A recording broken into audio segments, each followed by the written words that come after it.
This is WDEE TV.com news for this Wednesday, June the 4th, 2014. I'm Michael G. Nastos reporting.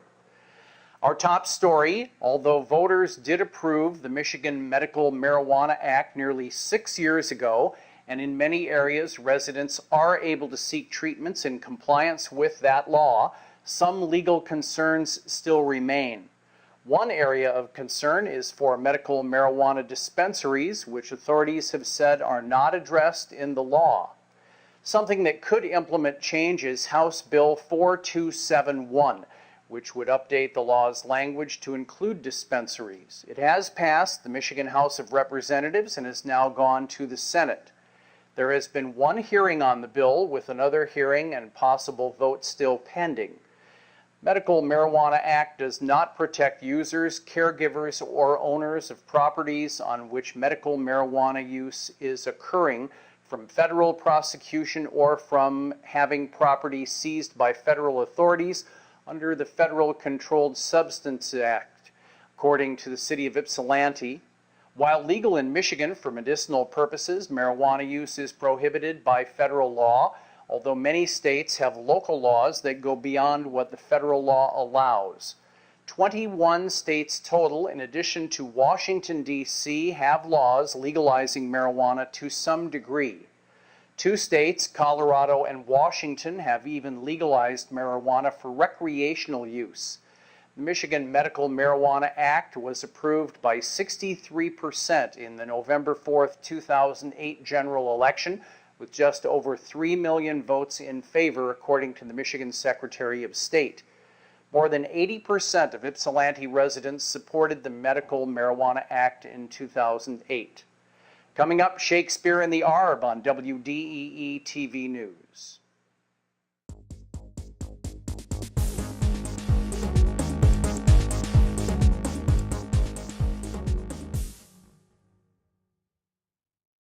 This portion of the news is brought to you by Hikes Decorated Apparel, located at 133 West Michigan Avenue, Ypsilanti, Michigan.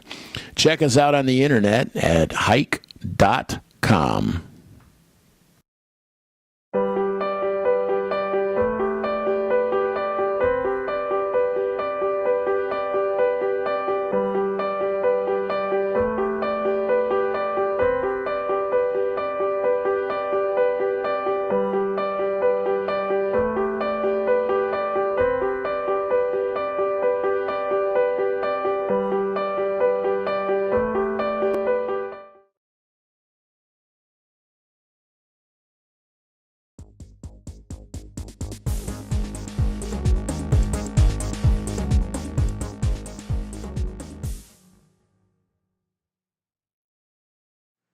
Kate Mendeloff is a University of Michigan residential college professor who helms Ann Arbor's popular annual Shakespeare in the Arb production. This year, the Town and Gown troupe will present the comedy As You Like It, 10 years after the company originally staged the show in the Nichols Arboretum. Shakespeare in the Arb productions began in 2001 as a one-off, when Ford Motor Company funded a dance recital, a concert, and a play, all performed in Nichols Arboretum. The response to Mendeloff's production of Midsummer was so overwhelming that she resurrected it the following year and then decided to pursue one Shakespeare in the Arb production annually. Many performers in the show are U of M students who can be part of the show for credit, but other performers are community members, professors, and grad students. Showgoers need to be prepared as well to walk, since the production unfolds in several different locales in the Arb. The crowd is ushered to each location between scenes, and a golf cart is available for those who need it. Attendees are encouraged to bring a blanket or a lawn chair to sit on. Bug repellent and sunscreen is recommended. The show will be at Nichols Arboretum in the Peony Garden entrance at 1600 Washington Heights in Ann Arbor on Thursday through Sunday nights, June 5th through 22nd. Shows start at 6:30 p.m. Coming up next, free fishing in Michigan. This is WDEE TV News. This portion of the news is brought to you by Red Rock Downtown Barbecue, located at 207 West Michigan Avenue, Ypsilanti, Michigan. Check us out on the internet at redrockypsilanti.com.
In more news from WDEE TV.com, sharing Michigan with the world, anglers and bait shops are gearing up for the 28th annual Summer Free Fishing Weekend, June 7th and 8th. Michigan residents and non-residents are being encouraged by the Michigan DNR to partake in the Summer Free Fishing Weekend, an effort aimed at promoting the state's world-class fishery, boasting more than 3,000 miles of Great Lakes shoreline and over 11,000 inland lakes. Michigan license laws have changed this year. The changes took place in March, eliminating the $15 restricted fishing license. All annual Michigan fishing licenses are now $25 for residents and allow anglers to catch all species. There will be 44 events going on over the weekend to promote fishing. Washtenaw County will host events at Hudson Mills Metro Park in Dexter on Saturday, June 7th from 10 a.m. to 1 p.m., at the Pinckney Recreation Area in Pinckney on Sunday, June 8th from 1 to 3 p.m., at the Eddy Discovery Center in Chelsea on Saturday, June 7th from 9 a.m. to 10:30 a.m., and at Lily Park in Ann Arbor on Saturday, June 7th from 10 a.m. to 12 noon. Coming up next, naming chicks. This is WDEE TV News. Yeah, I'm much happier. This portion of the news is brought to you by the Wolverine Grill, located at 228 West Michigan Avenue, Ypsilanti, Michigan. Check us out on the internet at thewolverinegrill.com.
3 peregrine falcon chicks hatched atop Ann Arbor's University Hospital in May, and now the University of Michigan is crowdsourcing a name for the fledgling birds.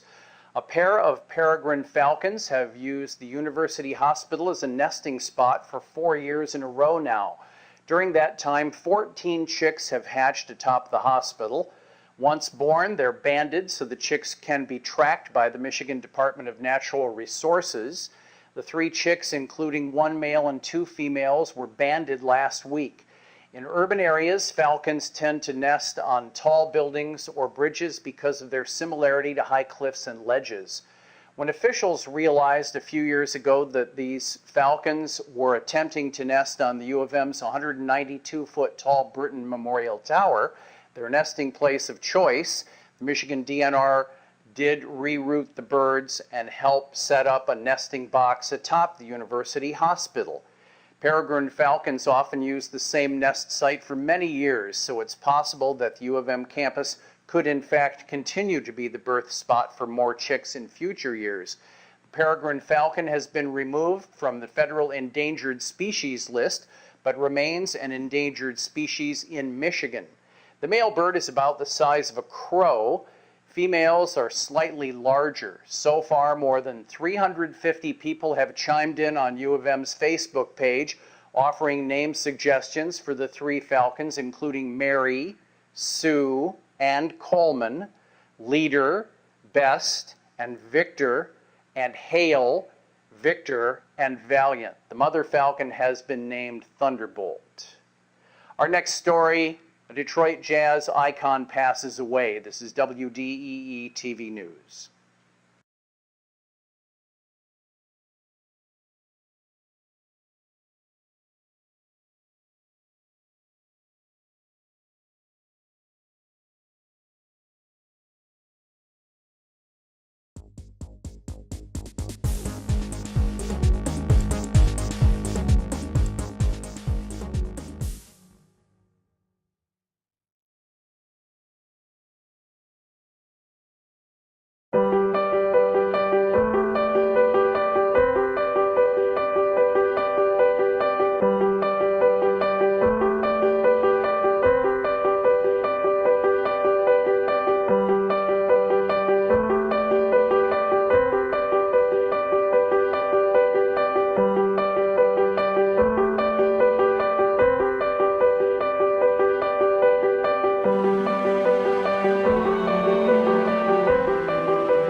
In WDEE TV music news, we mourn the passing of jazz trumpeter Charles Moore, who came up in the ranks among modern Detroit jazz performers, paralleling the accomplishments of Miles Davis with the revolutionary CJQ, the Contemporary Jazz Quintet.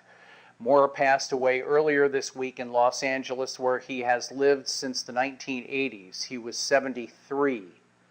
Moore was the co-founder of the Detroit Artists Workshop, which later became known as Trans-Love Energies, along with John Sinclair. It was Sinclair who employed Moore on the MC5's 1971 album High Time. Moore also co-founded Strata Records. Moving to LA, Moore obtained a doctorate degree in ethnomusicology at UCLA. He performed with the Eternal Wind Ensemble, pianist Ken Cox, percussionist Adam Rudolph, the legendary Yusef Lateef, and many others. 2 local artists have released exciting new CDs that merit attention. Trumpeter Doug Halliday has been associated with some excellent jazz musicians from Detroit over many decades. His appearances with the Lincoln Street Music Company in Ypsilanti's Depot Town is particularly memorable, producing a recording Inner Beckoning live at Depot Town from 1983 at the Ypsilanti Heritage Festival. That ensemble featured saxophonists Phil Lasley and the late Farouk Zibay, drummer Danny Spencer, keyboardist Keith Vreeland, bassist John Dana, and Halliday. Halliday has just issued a new recording, Celebrando, live at the Carytown Concert House, recorded in concert in Ann Arbor on December 20th of 2013. It is now available for purchase, featuring Halliday's sizzling original Latin jazz, modern mainstream compositions, and arrangements with help from Gary Shunk and Michael Weber. The band features Anthony Stanko, saxophonist Andrew Bishop, guitarist Ron English, Gary Shunk on the piano, bassist Kurt Kroenke and drummer Bill Higgins, as well as conga player and percussionist Jose Pepe Espinosa. Proceeds from the sale of the CD will benefit the Children's Leukemia Foundation of Michigan. Halliday's band will perform during the upcoming Michigan Jazz Festival at Schoolcraft College in Livonia, Sunday, July 20th. You can email Doug at Halliday, that's DHALLADAY.com, for more information. Charles Bowles has been tolling on the Metro Detroit music scene since the 1950s. His recording debut has finally seen the light of day, although one live track from a collection of tracks recorded at a Montreux Detroit Jazz Festival from a compilation did surface. The Detroit Music Factory label, a subsidiary of Mack Avenue Records, has finally given Bowles a chance to be heard worldwide. The CD Blue Continuum is refreshing in that few performers are as witty, inventive, or thoroughly enjoyable as Bowles. He's diminutive in stature but stands tall as a redwood among his peers nationwide or otherwise. On the recording, you hear a variety of straight-ahead jazz, ballads and blues, standards and lively originals.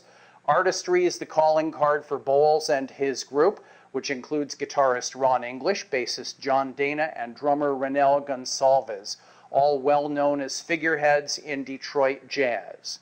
Bowles performs with this group regularly on Thursday nights at the Dirty Dog in Grosse Pointe Farms. In WDEE TV sports, it was a roller coaster week for former local pitchers Bobby Korecki and Matt Shoemaker. Korecki, former University of Michigan star from Saline, was promoted to the Toronto Blue Jays after pitching admirably for the AAA Buffalo Bisons.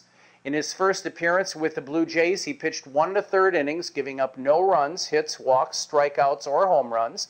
The next day, though, he was designated for assignment and a few days later reassigned to Buffalo when no other major league team claimed him. Last week, ex-EMU pitcher Matt Shoemaker was recalled for the second time from AAA Salt Lake and immediately started for the Los Angeles Angels.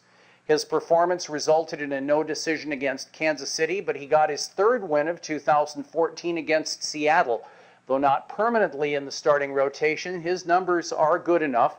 A .354 ERA, a whip of 107, and a batting average against of only .217. He is likely to start at home this weekend against the Chicago White Sox. The MLB first-year player draft begins tomorrow, so we will keep track of any local players who get the nod to be selected. The Detroit Pistons are bolstering their front office even if their player roster is thin. They've just hired Jeff Bauer to be their new general manager. The 53-year-old was recently a head coach at Marist College and resigned to take the position with the Pistons. He is a former coach and general manager of the then New Orleans Hornets.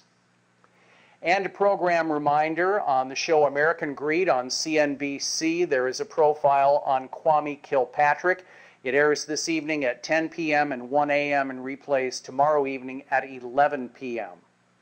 And that's WDEE TV News for this day, Wednesday, June 4th, 2014. My name is Michael G. Nastos. So long, everybody.